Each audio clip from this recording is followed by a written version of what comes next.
Well, you must love traveling because you guys are touring like crazy. I do love traveling. If you don't, you'll have a hard time being a musician unless you want to just sit in the studio and sit at home. It's part of what comes with it, so you might as well enjoy it. And I mean, it has way too many benefits that outweigh the hazards. I've traveled since I was 19 years old and became a professional, is the word I guess they use, musician, but a traveling musician. And I just gravitated to it immediately. I loved it. I love that I wake up in a different city every day, about 120 times a year. Every single place brings something fresh and new, even though we've played there many times in the past. So you accrue phenomenal memories of a place that you've played and where you end your day with thousands of people on their feet with big smiles on their faces, arms in the air, and absolutely embracing everything that's just unfolded in the day. To me, that's the peak of the experience. Now, when you're traveling to different cities, do you think of the memories from, 30 years ago and picture places that you may want to revisit and see if it's the same, or do you do any of that? I'll give you a perfect example. We arrived here last night. We played in Philadelphia the night before. So the memories of playing Philadelphia so many times pop into my head. I remember playing there in the 80s. In the 85, I was on tour there in my solo days as Gowan, touring with Tears for Fears. And I remember playing that show in Philadelphia. I think it was called the Tower Theater. And, the reaction that we got from the audience and seeing the Liberty Bell for the first time, things like that. Mm-hmm. And then all the years of playing there with Styx. And now when we're in Pittsburgh here, I remember last night when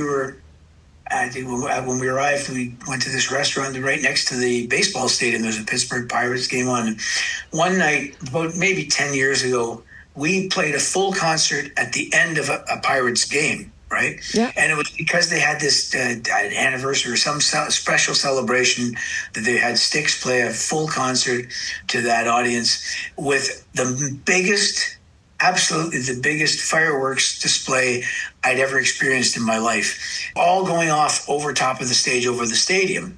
And what was astounding about it was having to concentrate on the music while we were playing in this spectacular show going on. And then in the last half of the show, as a good number, maybe hundreds of embers from the fireworks began to descend onto the stage.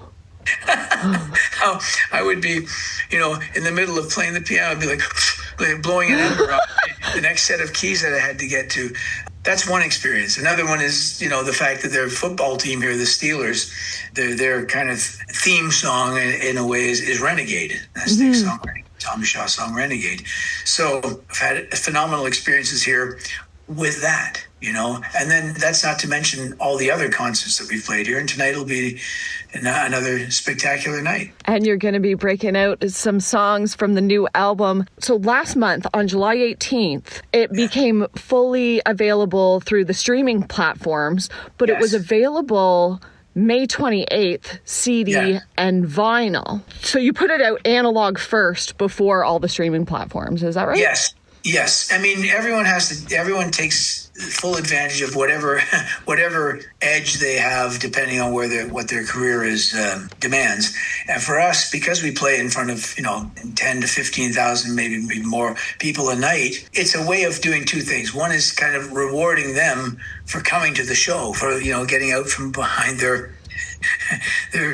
computers and their phones and stuff, and actually physically putting themselves in the arena. That deserves an extra kind of something.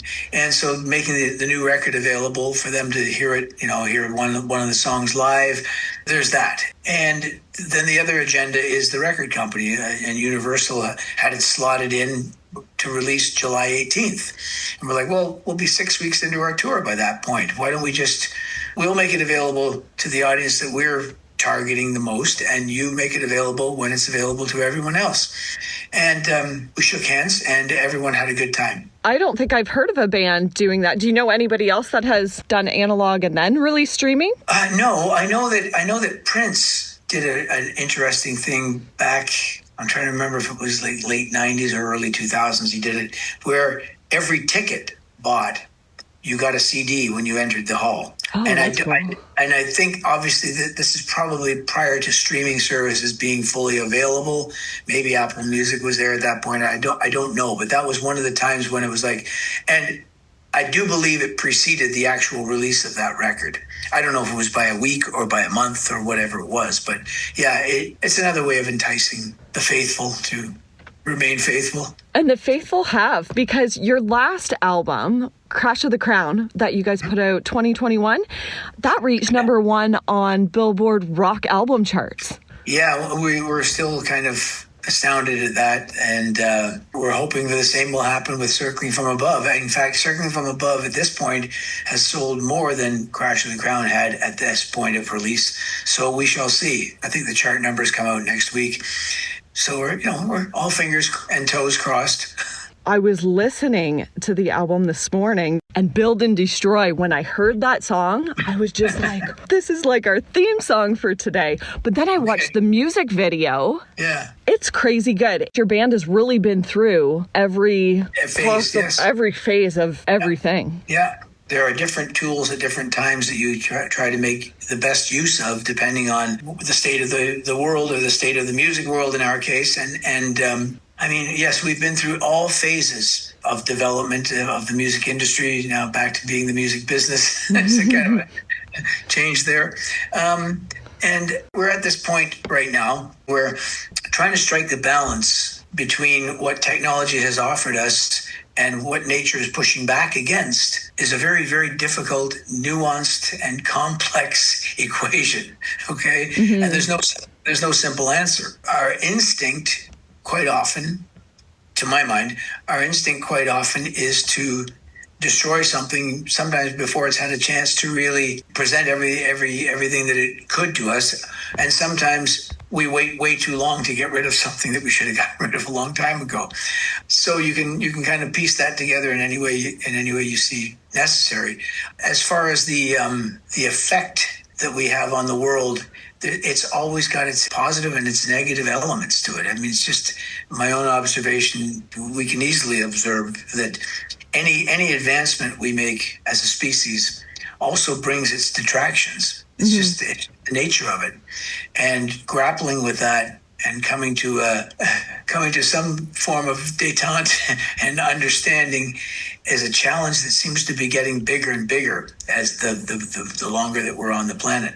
We still have the freedom to kind of make up our own minds about these things, but we better stay focused. It's very touchy subject. So you guys write as a team. There's three of you, your producer, yourself, and then Tommy Shaw. Are you in one room writing together and talking about these matters? And it can't be easy when it's just not one person's thoughts. It's not easy, funny enough, but it's rewarding as hell. I mean, that's the thing. Usually the kernel of the idea, or the seed of the idea, so to speak, is usually one of the three of us, let's say, the seed of that idea. So in the case of Build and Destroy, I had that whole kind of the verse pattern and that keyboard bit, and then of course the theme, the do do do do do do do, all that melodic content. I had that, and I just had the title Build and Destroy. I just thought, because musically at the end of that phrase, every time it ended, do do do do do, I just thought, to build and destroy. And so I went in with that and the keyboard part, and we took a brief run at it late last fall, and then it wasn't jumping at us. And then in January, we came back to it. We just had a day where it was a very intense day, very intense. And much like you just predicted there, where we're trying to figure out, grappling with what this song should be about. And kind of most of what kept us focused on it was we dug the groove of it. The groove was keeping us going and nodding our heads the right direction. And eventually, yes, into the lyrical discussion that's ongoing throughout the day, the notion of our plight of being builders but also being destroyers came up in various ways of expressing itself, So, starting off with, I once had a dream to build this machine so fast it breaks through the sky. Our lofty ambitions next to the reality of what they can often lead to became the discussion, and by the end of the day, the lyrics were there, the form of the song was there. We really worked a lot on the bridge to try to get that to be a succinct little piece. And by the end of the day, we're smiling, but going like, deluding ourselves. Maybe we'll see. It's the next morning test is the one yet. Yep, you got to sleep on it. You got to go to bed and sleep, get a bunch of hours of sleep and distraction, and then come in and push play the next day and go, do we have our heads up our, area, or is this really something? Well, sure enough, we put it on the next morning, and our heads began bopping, and we're kind of like digging this. I think this is going to be okay, and that's how it goes. And it goes that way with every song on the record, quite frankly. As you're coming up with these ideas, are you getting the ideas for the music video? Because there is a lot going on there between the honeycomb and the actual machine that's built, and then how everything's destroyed and you have your analog instruments back. And now this is where things can get really kind of controversial in a way, because we used AI exclusively. We decided, let's try to use AI and see let's see what it gives us. Okay. Yeah. And if we're not liking what we're seeing, we'll abandon it. So I had this vague idea in my mind, and I spoke to my friend Jay Zebarth in Toronto about the idea of it being a struggle. It's a struggle, and maybe what we do is because I don't know how AI works at all, but he had been working with it for about a year, as he explained it to me, as another tool for expression. He's an artist himself, and does animations, etc. He's also a musician. We'd used a lot of stock footage in the past to do lyric videos, etc. But AI was this kind of, it's a kind of a new tool to me to use. It became a what-if scenario. First of all, we've got the album cover, and we see that this flock of starlings have destroyed a satellite dish. For whatever reason, they decided to do that. Let's see, what would AI make of that? So, you put the question into the AI as to how would you see a flock of starlings? And then he input, the album cover. So it comes from, this is what I have to defend it a little bit. It all came from the human art first, which we had hired and paid for and all that sort of thing. It wasn't just, it's not just the computer going, let me see. We had to kind of use our own artwork to prompt it. Okay. And when it came back, there were about 5 or 6 different versions of that. Some of them absolutely so ridiculous that they laugh. But I'm like, well, we can't put this out. But then the one that came through of them all kind of scooping in almost like a nest. It's almost like they nested in this satellite dish and then decimated it and took off into the sky and formed into the album cover. I thought, well, my commercial instincts in me kicked in, and I went, this helps to really reinforce the image of the album cover. And once I saw that, I thought, okay, so it's a struggle, it's a fight. What if, and it became what ifs. What if we split the band in two, and one group of guys is in harmony with nature? So how does that come about? Well, then the bees came into it. And then the other half of the band, my half, is enamored with technology. And as I say, every single prompt would something weird would come out. So Jay would do another little piece of art, put it in and see what spit back. Very quickly, though, I began to see this is like, it's turning into this tug of war between the beekeepers and the bird and the technological devotees. And that struggle then is supplanted or undermined, I should say, by the birds. So nature intervened in the middle of it and decided to destroy what the bees were doing, but also destroy what the technological things were doing.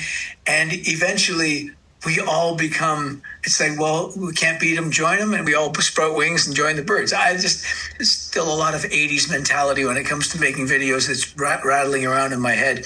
But Jay made the video. He just got more and deeper into it, and it became quite fascinating to see how it all eventually emerged. I love the fact that each member of the band in the video, and yet we don't actually look like ourselves. It's how they interpret the look. And, I've made a joke a few times that it gave me this enormous jaw, which I thought, oh, great. That's, if I ever got any plastic surgery, that's what a huge jaw would look like. And so we had fun with it. And I've learned, and I'm still learning just about there's as much negative, maybe even more at this point with AI as positive. I think eventually those scales might begin to even out when we get medical advancements that are right down to it, because of our collective knowledge. And I'm really glad that it was human interaction with it. It was the melding of those minds, so to speak, that brought it about. And I'm glad you like it. I find it entertaining anyway. It is. And your minds and you as humans are nature and AI is technology. So I'm actually surprised that AI let nature win in that video. Well, that took a lot of prompting, quite honestly. Yeah, you're right. Yeah, I know. We might have found a loophole, because I think AI might be smart enough. I'm way beyond my waters of knowledge here, but it might be smart enough to know, as we humans actually know, that eventually the winner in this whole thing is nature, right? I remember watching there's a great series on years ago about what would happen to planet Earth if humans suddenly disappeared. Which one day it's likely we will. She'll heal herself. Exactly. Yeah. It's like that is by far the biggest predictor, is that it'll just go back to life as usual, but just without us. And too bad. But anyway, that's we're getting pretty deep. We're wading into very deep waters here. Well, you know what? While we're still here, we're going to enjoy the music. And I'm so glad that you've put out new music for us to enjoy. And it's not all AI talk. I like the gypsy song, Blue Eyes. Oh, the Blue-Eyed Raven, yes. Yes. Yeah, the opposite. There's just a simple story. That's a Tommy Shaw song. That's a simple story of someone who suddenly has the option. That's what it is. The option of completely leaving his previous life behind and going on this new adventure, which could be extremely perilous and ruin everything about his existence. But that's a great little song because of that, and very much, kind of lots of folk elements in there. So that's, again, a completely, the album really crosses a whole arc of emotions and musical styles, most of it being classic rock driven, but there are folk elements like that. There's one that has a Beatles feel to it. Very much. I mean, there's a couple actually. There's She Knows, which Will wrote. That's a very Beatlesque song, I think. You can hear the influence in there. There's a kind of a Queen/Beatles influence that we lighthearted thing in Everybody Raise Their Glass. Oh, that's the one I was thinking of. Everybody Raise Their Glass. There you go. Love that song. It's very Beatlesque, very Beatlesque little tune, which every musician today is in some ways influenced by. Forgive, which is the newest single that's come out. That might be the most thought-provoking and in some ways, challenging, lyrically challenging songs that we have. And that's, so like I say, there are many little corners here on the record where people can kind of they should be able to find something that they like. Yeah, exactly. And we can see what you bring to the stage because you're on tour now. You said you're in Pittsburgh, but you're coming our way. You're going to be in Detroit here in a few days. Clarkston, Michigan, at Pine Knob. Pine Knob. And then one of my favorite venues anywhere. Pine Knob is just a spectacular beautiful. We played there probably about, must be getting close to 20 times, and it's just spectacular every single time. Just a great vibe. By the way, before we go, I have to say I like your T-shirt. I've been trying to read it the whole time. But yes, we rise by lifting others higher. That's a great motto. Thank you very much. It's a great motto. I remember JY, our guitarist JY, James Young. That was one of the first things he said about the band when I joined. That was 26 years ago. Is that what people see is that we, as a band, we lift each other up. We kind of make it, every person on that stage is kind of more than just themselves. They're the sum of everyone else's efforts. And there's 7 of you. Yeah, sometimes there are. Actually, when Chuck comes out, Chuck comes out for a couple of songs because their band started in his basement. So he comes on stage for a couple of songs, actually quite often on this tour. think hopefully we're gonna see him in Detroit. Probably will.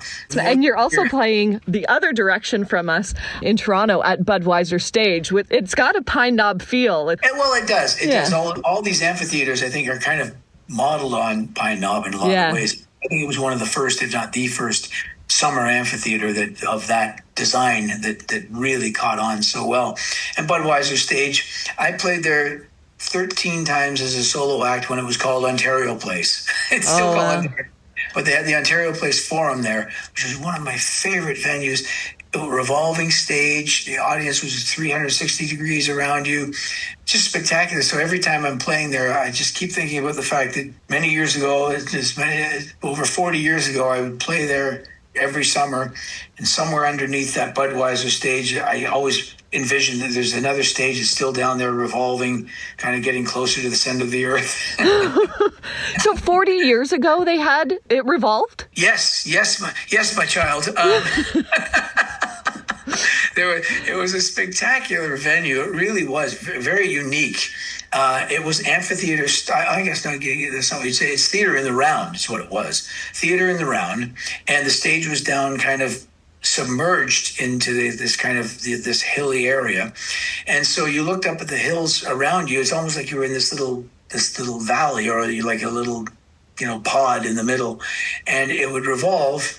And at that time, most of the audience that I was playing to were from about maybe 10 to 17 years of age, and it was like a screaming, phenomenal experience, that I will definitely be hearkening back to in my mind, at least, when we play there on, I think it's next Wednesday. There will still be screams. They're just older now. Yes, yeah. Hopefully, yes. I don't want to give a false impression here. The audience that we play to now is of all ages. I mean, it's from 10 to 75 and even beyond on those two ends of the spectrum. So, yes, there will still be screaming, but it might not all be it might be for various reasons. Parents and grandparents and kids, like everybody can go together and love it. So many people have found that classic rock is where they really find themselves. And that is a great testament to the unexpected longevity of that music, and I'm as much a devotee to it today as I was when I was a young teenager, going insane and wanting to going to concerts and being a part of the audience, which I still am, by the way. There is a ton of dates listed on your site, so we can go there and pick the one closest to us, or it's summertime. Go touring with you. That's right. You can definitely do that. A lot of people do. We see a lot of the same faces show after show. Well, Dana, I want to wish you all the best with your own music and with your protest today. So hopefully they'll find somewhere to put that garbage that's not going to inconvenience people's lives there. Definitely not. And best of luck with all that. It was a pleasure chatting with you. Pleasure chatting with you too. Take care. All right, Dana. Bye-bye. Bye now.